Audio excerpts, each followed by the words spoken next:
பற்றாக்குறை காரணமாக அதிகாரிகளும் அமைச்சர்களும் ஒரு குழு அமைத்தனர். அதில் ஒரு தெருவிற்கு ஒரு குழாய் என அமைக்கப்பட்டது. காமராசர் வீட்டுக்கு மட்டும் ஒரு குழாய் அமைக்கப்பட்டது. அப்பொழுது காமராசர் வருகிறார். காமராசர் எளிமையாக வாழ்ந்ததற்கு இது ஒரு உதாரணம்.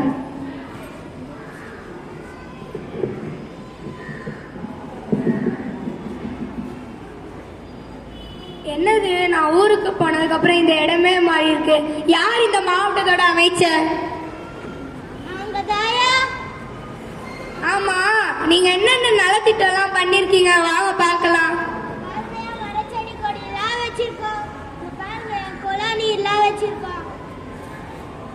பாருங்கயா, உங்க வீட்டுக்கு முன்னாடி கூட ஒரு கொலை நீர் வச்சிருக்கோம். ஏன் என் வீட்டுக்கு முன்னாடி மட்டும் ஒரு கொலை வச்சிருக்கீங்க?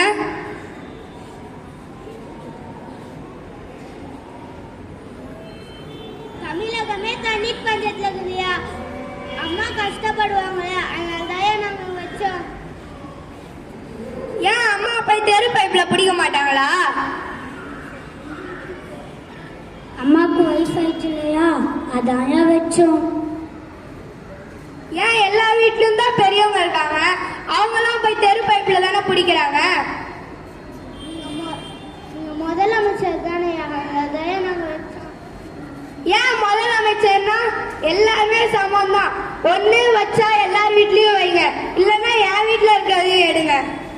பட்ஜெட் காலாதியா, நாங்க எடுத்துறோம்.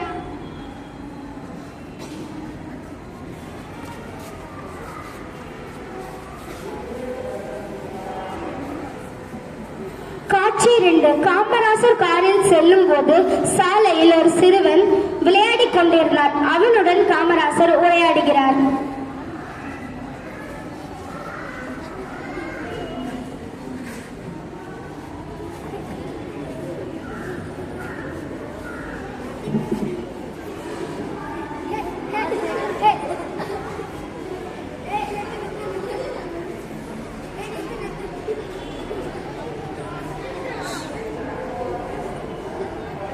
நீ பள்ளிக்கூடம் போலையாடா? இந்த ஊர்ல பள்ளிக்கூடம் வேலையா? பள்ளிக்கூடம் சேர்த்து விட்டா போவியா? இந்த ஆடு மேய்ச்சாதாயா எனக்கு சாப்பாடு. அப்படின்னா பள்ளிக்கூடத்தோட மதிய உணவு போட்டா வருவியா?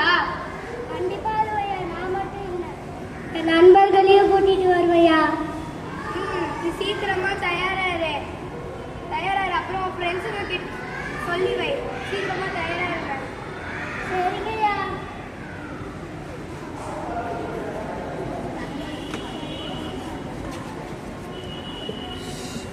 காட்சி 3. தலைமைச் செயலகத்தில்.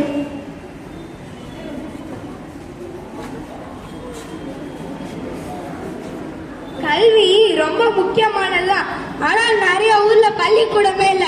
யார் இந்த மாவட்டத்தோட கல்வி அமைச்சர்?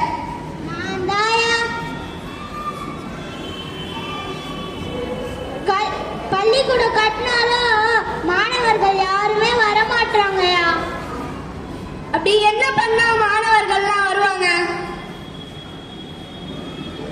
சரி, நீங்க இப்படியே யோசிச்சுட்டு இருந்தீங்கன்னா விழிஞ்சிடும். இப்பவே கொஞ்ச நாள்லயே 6000 பள்ளிக்கூடம் கட்டணும். அதோட மதிய உணவு திட்டமும் கொண்டு வரணும். சரிங்கய்யா.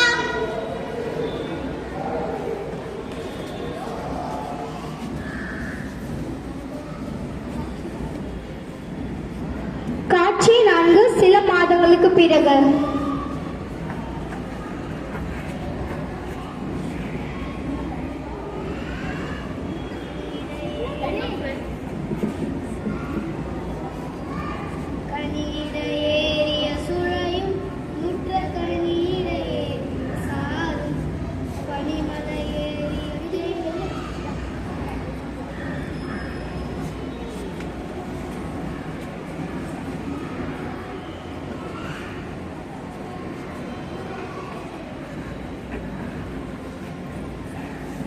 சாப்பாடு நல்லா இருந்துச்சுல? சாப்பாடு ரொம்ப நல்லா இருந்துச்சுல?